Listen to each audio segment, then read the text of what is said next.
Hey guys, welcome back. Today we are going to take a journey, not across the farm for once, but deep beneath our feet. We are going to explore Earth's layered story, a story written in rocks, soil, mountains, and time itself.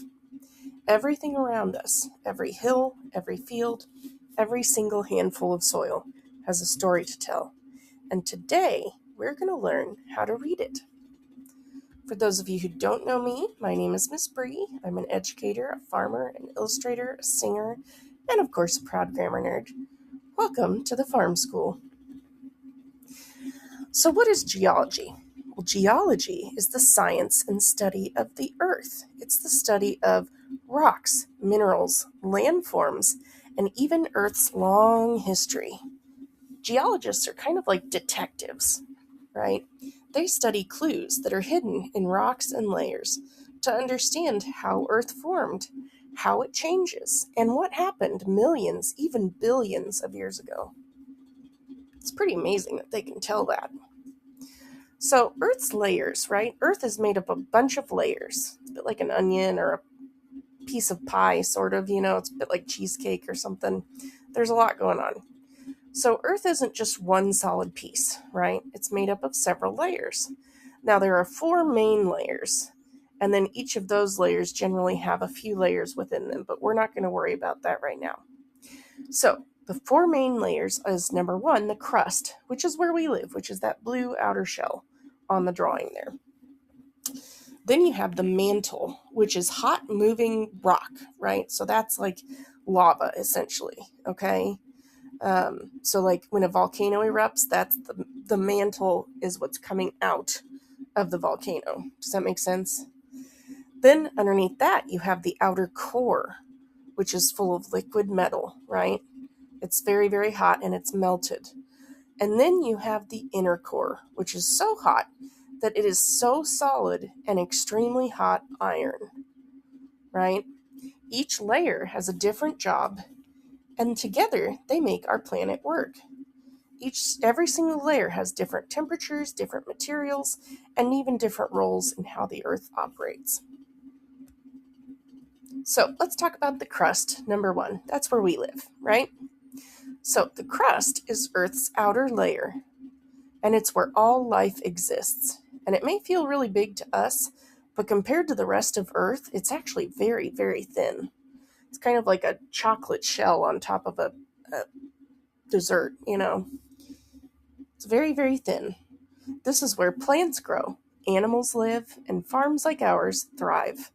Everything we do depends on this layer. Now, beneath the crust is the mantle, a thick layer of hot, slow moving rock that drives plate movement. Okay? So, together, now below that is the outer core, which is liquid metal. Okay? And the inner core is solid iron and extremely, extremely hot. Now, these inner layers help create Earth's magnetic field. Did you know Earth had a magnetic field? That's why compasses can work. Now, that magnetic field protects our planet, and they power the movement of the crust above. It's pretty cool. So let's talk plate tectonics, okay? Remember we talked about how the core and the mantle kind of create the activities that the crust does. So Earth's crust is always actually moving, okay? The crust isn't one solid piece. It's broken into huge sections called tectonic plates. These plates are always, always moving very slowly. They can crash into each other, they can pull apart, they can slide past each other. This movement shapes Earth's surface over time. This creates things like volcanoes, earthquakes, mountains, ocean basins, and even continents, like the one we live on. When tectonic plates move, just like we talked about, they can cause powerful events like volcanoes, which form when molten rock rises to the surface. Earthquakes, on the other hand, happen when plates suddenly shift. These are reminders that Earth is always active and changing. Now let's talk about types of rocks. So you first have igneous rock, which is formed from cooled, melted rock. Okay. Then you have sedimentary rock. This is made up of layers of sand, mud, or shells. And lastly, you have metamorphic rock, which is transformed by heat and pressure deep underground. Okay, so igneous rock is formed from like molten rock. Okay, so like things that come out of a volcano, like obsidian and other like granite, things like that. Those are all igneous rocks. Then you have sedimentary rocks, which I always think about. Sedimentary means it's kind of a lazy rock, right? It just sort of hangs out and builds up layers over time, okay? And that's things like limestone and shale, things like that. Then you have metamorphic rocks. So those are changed by heat and pressure. So you have things, actually obsidian would be a metamorphic rock. But there's several different metamorphic rocks, quartz, things like that. Those are all changed by heat and pressure, okay? Now, each type of rock tells a different story about Earth's past. Now, here we have the rock cycle, okay? So the rock cycle is actually pretty cool. So they can melt into magma, which is the lava. They can break apart through weathering, right? You know how you have rocks in a river that are kind of worn down and smooth? That's just through weathering. Or, maybe they've been out in the weather for eons, and they change shape and size. They can even be squeezed and heated through deep underground, right? All to create new rock types, which is pretty fun. And don't worry, guys, we're going to do more detailed videos on each individual part of this, but I wanted to do kind of an overview of geology today, just to get you interested, because it's pretty cool. So, minerals are the building blocks of rocks. They are natural substances made of specific chemical elements, right? So you have quartz, feldspar, mica, all of those things that are really kind of pretty and shiny. Not all of them are shiny, but they're pretty neat, Even things like salt is a mineral. And each mineral gives the rock their color and texture and strength. Now let's talk about fossils. So fossils are preserved remains of plants and animals from long ago. The one on the screen is a fossil of an ammonite, which is an old, kind of like a snail that used to live in the sea, but you can find them even here in the Midwest of America because we used to be underwater when they were around, which is super cool. So these fossils are like snapshots or photos of Earth's history, right? Fossils help us understand what life looked like, how it changed, and what environments existed in the past. Now let's talk geologic time. Earth is about 4.5 billion years old. That's a really long time, guys. That's a really long time. Scientists divide this timeline into eons, eras, and periods. That just helps us track major changes, right? They help us understand when mountains formed, oceans appeared, and life evolved, okay? So things like, when did the dinosaurs rise? When did mountains become a thing, right? When were the Appalachian Mountains developed? Why are those so small now? Well, because they're a heck of a lot older than the Rocky Mountains are. Even though the Rocky Mountains are bigger, that's because they're actually a lot younger, So that's what our geologic timeline tells us. It's pretty cool. Next up, let's talk landforms. Landforms are the shapes of the Earth's surface. Things like mountains, valleys, plains, canyons, anything like that, right?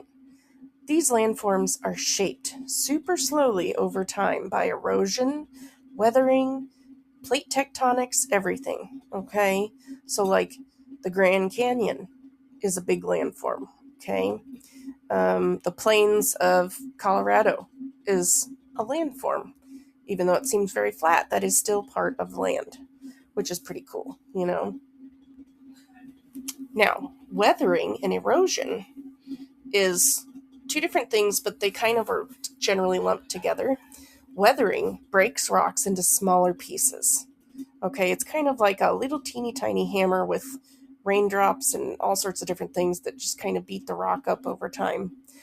Whereas you have erosion, which moves those pieces to new places. You know how on a riverbank, if you pick up a big rock, sometimes a bunch of little rocks will fall down into place? That's called erosion. The main agents of erosion are wind, water, and ice, which constantly reshape Earth's surface and create new landforms. Now let's talk about soil.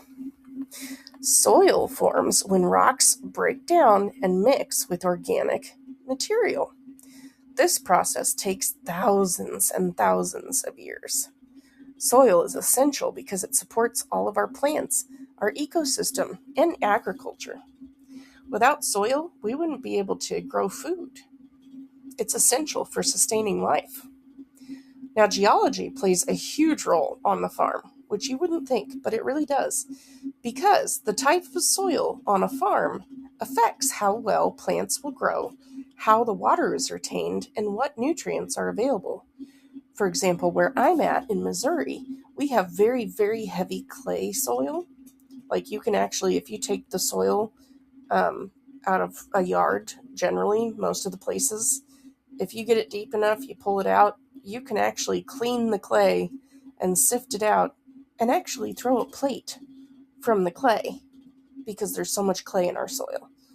So we have to add a lot of different nutrients and fertilizer, like I add a lot of rabbit manure, that sort of thing, to my garden to create a much more favorable soil to grow healthy crops. Does that make sense? It's pretty cool how it all works. So geology helps us find resources like water, minerals, and fossil fuels, right? It also helps us prepare for natural disasters like earthquakes and volcanoes. It helps us grow food effectively, right? Through knowledge of soil composition, nutrients, what's available, all of those things. Basically, it connects directly to our daily lives.